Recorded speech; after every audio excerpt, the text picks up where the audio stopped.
There's a niggly feeling when you know something is just not right. You can't put your finger on it, but you know it's not right.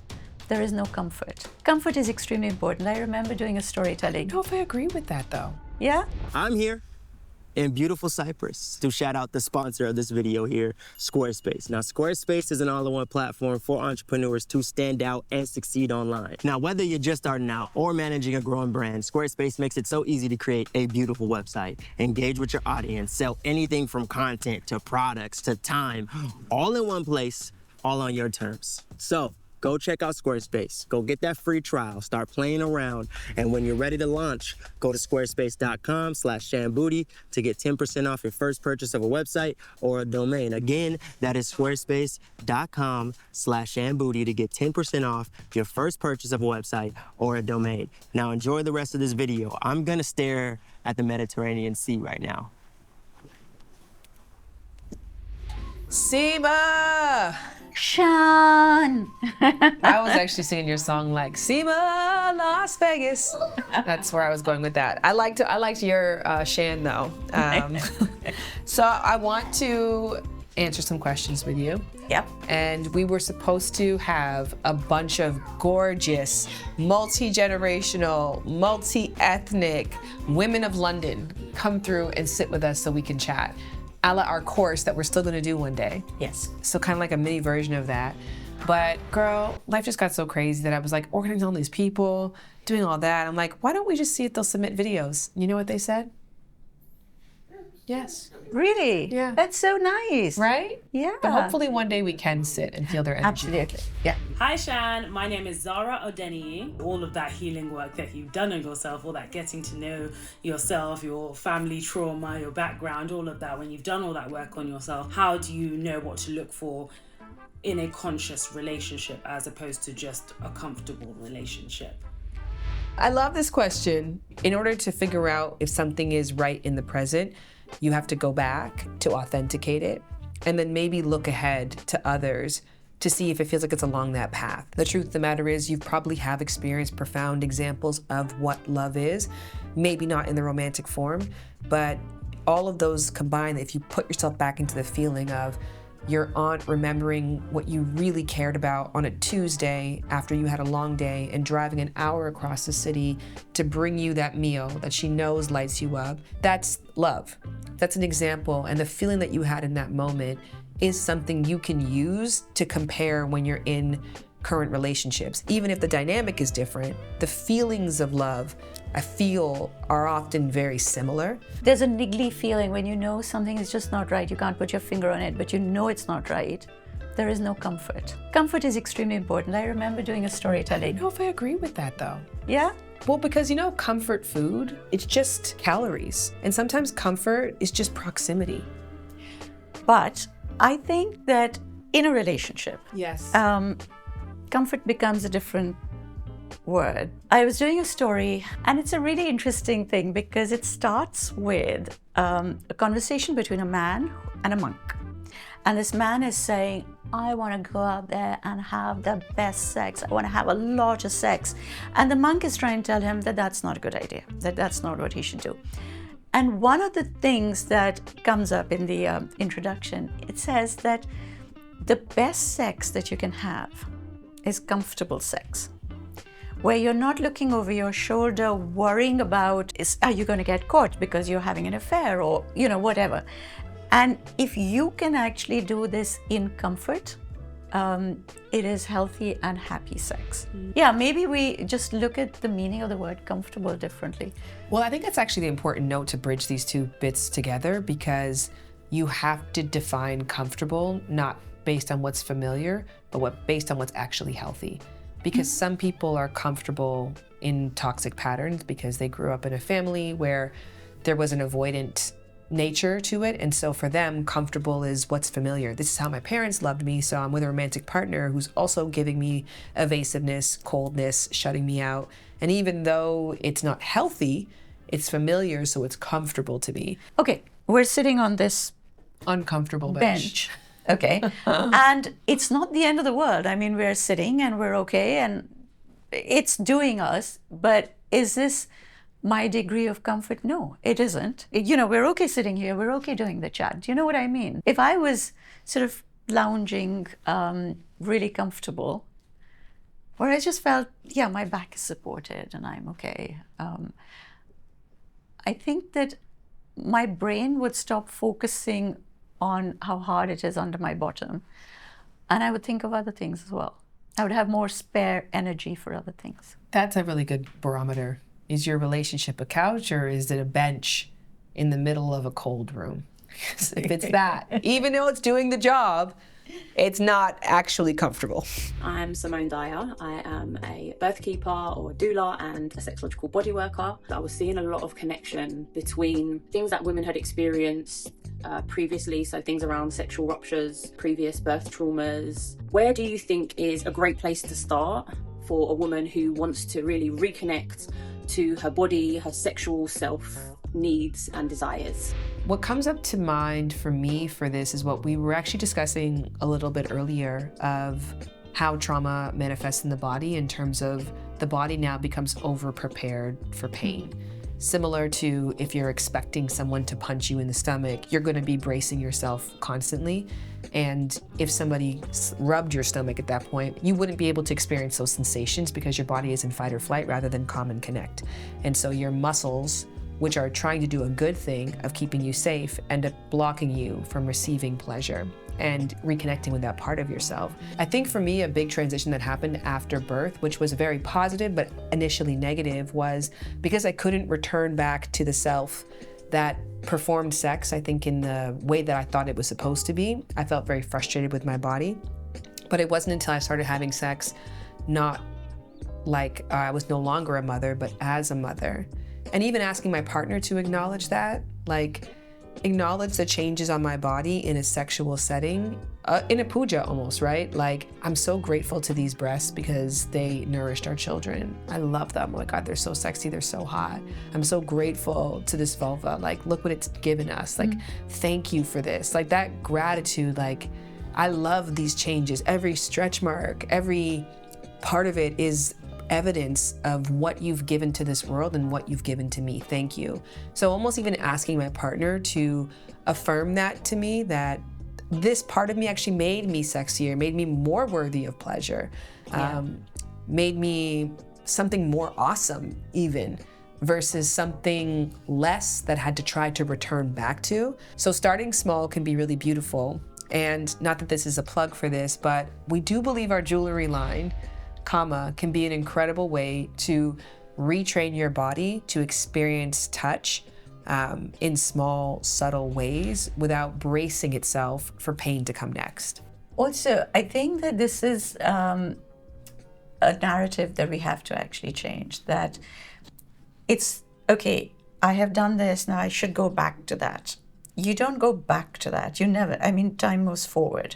Your body goes through a lot. Your hormones take you through hell and back. Your brain is all over the place. And now your head is also full of the responsibility of that baby. Yes. I also think that a lot of people, when they think about sexual desire, only think of penetrative sex. They're actually focusing on how do I come back to that. And so I think that a lot of us miss out on a huge amount of pleasure that is available in the body, which doesn't have to deal with sexual organs. If the Kamsutra talks about the fact that as the moon moves in its phases, with every movement of the moon, the erogenous zones shift around your body. It means that there are erogenous zones through your entire body, which have the capacity to be stimulated. Even if you put a bit of perfume on yourself, just that whole idea of massaging a bit of perfume onto your skin, it's so sensuous. Just about getting yourself used to touch again.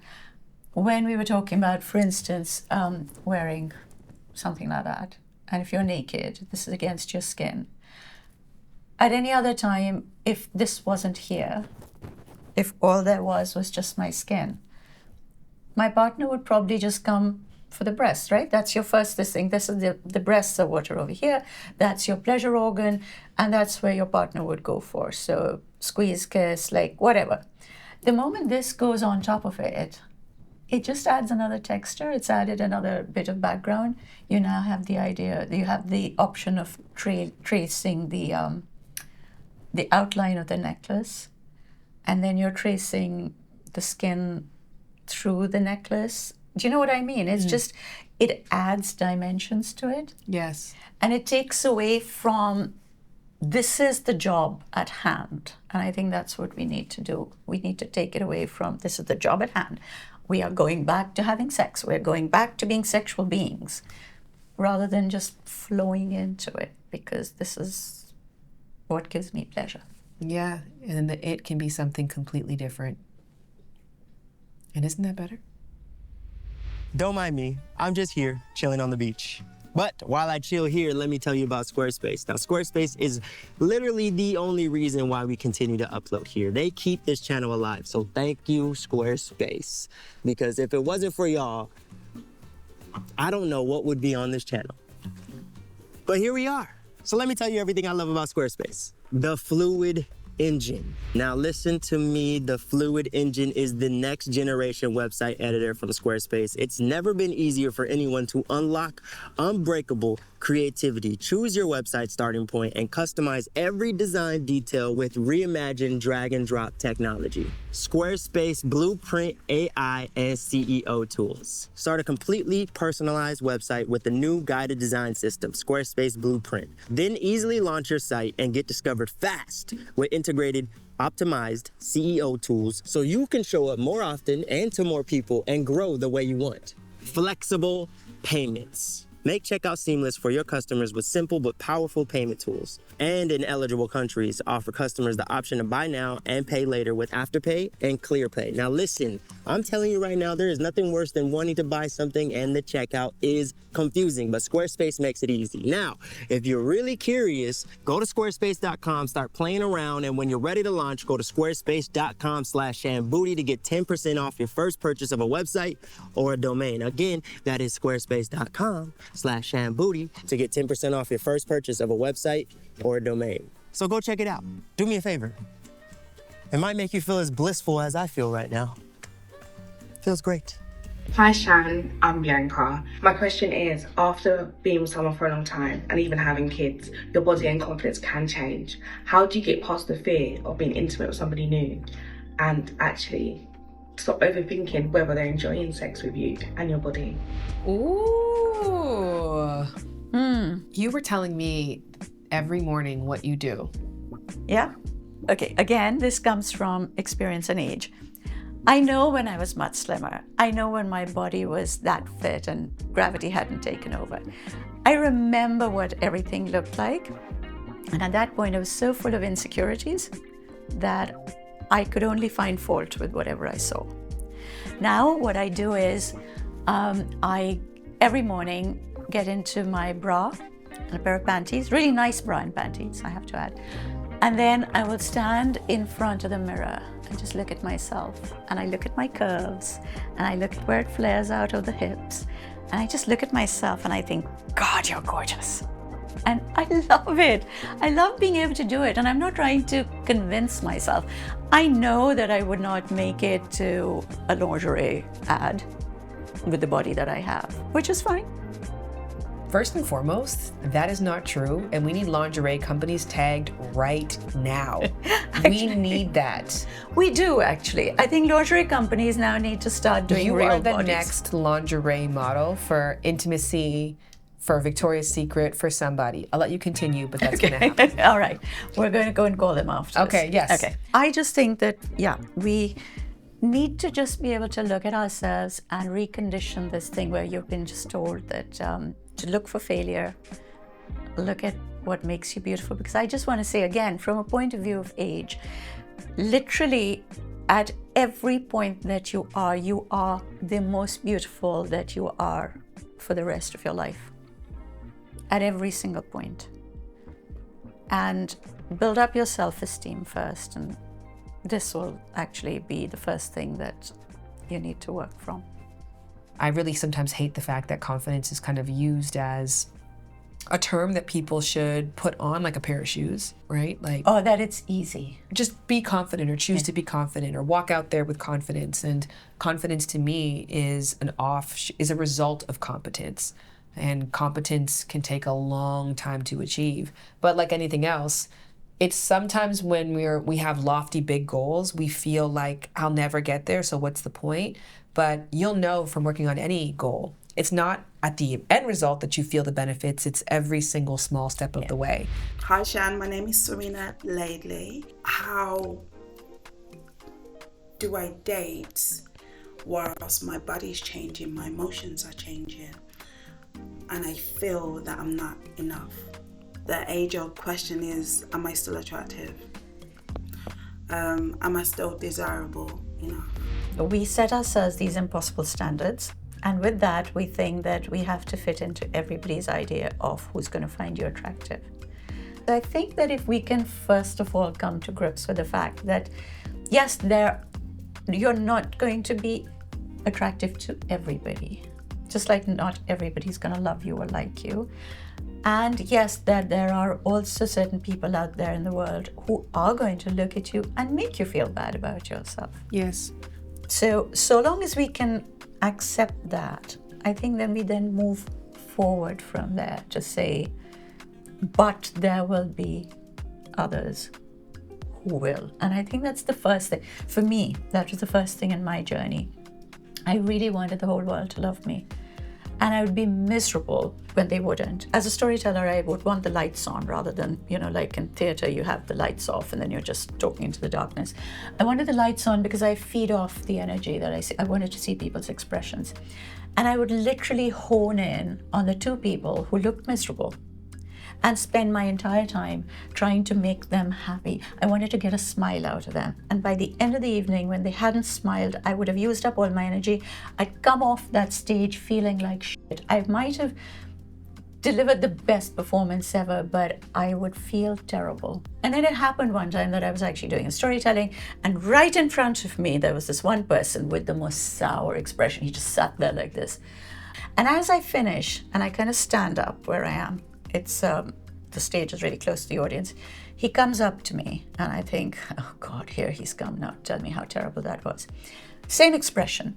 And he says, I just wanted to say I have to dash, but that was the best thing I've ever heard. And then he runs. And that's the day I realized I go out there now and I look at all the people who think that I am the best thing that they've ever seen. They're smiling, they're happy, they love me. And those are the people I focus on now. But it was a journey to get there, to understanding. Not everybody smiles. Mm-hmm. Not everybody is going to love you. Some people just react a certain way. So can we start with that? I love that. I love that so much. My dad said to me that about comments. He's like, it's like you go to the park and sit beside the dog shit. There's a whole park around, and sometimes it can be really hard. And especially, I think, in our society, wherein a very particular kind of person, a certain age, a certain skin color, a certain size is always championed as being beautiful. And the less that you compare to that, the less things you have in common with that person, the more you start to feel unworthy. But what is actually beautiful, we have a lot of negative things that come with social media, but in my time growing up, you were fed whatever was given by mass media. So I grew up shaving my entire hairline because it was too frizzy and I wanted to be smooth with the other girls. I used to take my hair, split it in the middle, and cut out the entire middle section because my hair was too thick. I was just always hyper concerned with trying to look like the images that were fed to me. And today, you get to feed yourself. So maybe it's time to change your diet. I would unfollow everybody, everywhere, and reprogram your feed to look like people who look just like you, who have the same things. You described yourself so beautifully. I'm 40 years old, born and raised in London. You know what I mean? Like, make your entire feed like a shrine to you, to the versions of you that exist in the world, especially the ones who are killing it, whatever that means to you.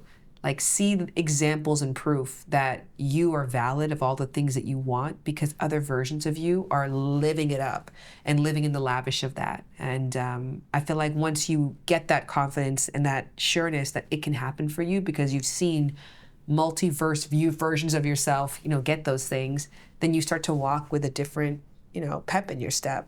I also find it's really bizarre, but society kind of picks on everybody at every angle. So there's a lot of men who write into me saying that this is the kind of person that they really like, but they get made fun of by their friends because they're not going for that traditional look that we just described. So I think we all have to fight that particular thing, because if the world can be horrible to you, they will be. Oh, yeah. We could have a whole conversation about that. I saw this comment that just stuck with me it was asking this girl, another sex educator, the conversational freak, Coco. She asked men, like, what would you wish that women knew that you really wanted in the bedroom? And most men said compliments.